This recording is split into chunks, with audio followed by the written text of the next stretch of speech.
par nature une start-up est sur un développement, comment dire, rapide, risqué, disruptif.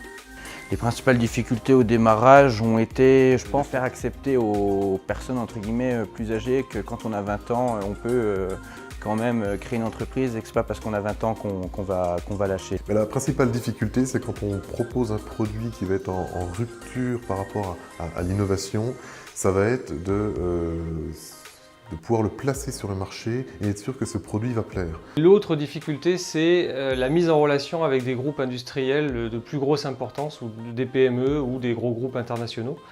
Et cette mise en réseau, notamment lorsqu'on est plus jeune et qu'on est tout petit, c'est extrêmement difficile de pouvoir pousser les portes de ces grosses sociétés. Pour ce passage à l'échelle, nous aurions besoin de moyens techniques, de moyens humains. Là, vraiment, on a besoin d'aide, c'est vraiment être mis en réseau.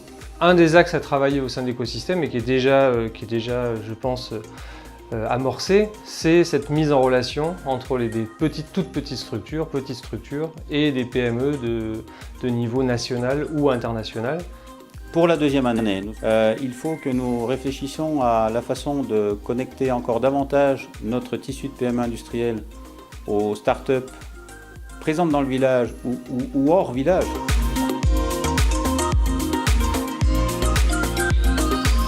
L'enjeu de toute PME, c'est la capacité à proposer des nouveaux produits et des nouveaux services à ses clients,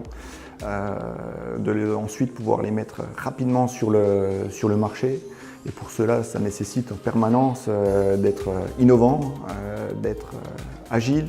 Les enjeux d'innovation, pour nous, usine de Sochaux, ils sont concrètement et clairement liés à notre enjeu de performance et de pérennité. Et sans innovation, il n'y aura pas de performance et donc il n'y aura pas de pérennité.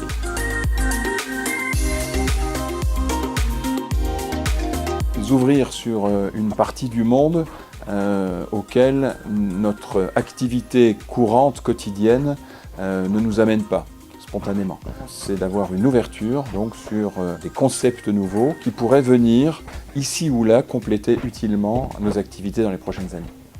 Nous, PSA, industriels, on sait produire des voitures, on sait concevoir des voitures, on sait vendre des voitures, mais on ne sait pas forcément développer des solutions digitales pour nous permettre d'être plus performants. Les startups, elles ont ce savoir-faire, elles ont aussi des modèles de développement beaucoup plus agiles, avec des boucles d'itération rapides, qui nous permettent d'accéder rapidement à des solutions auxquelles on n'arriverait pas à avoir accès si on travaillait tout seul.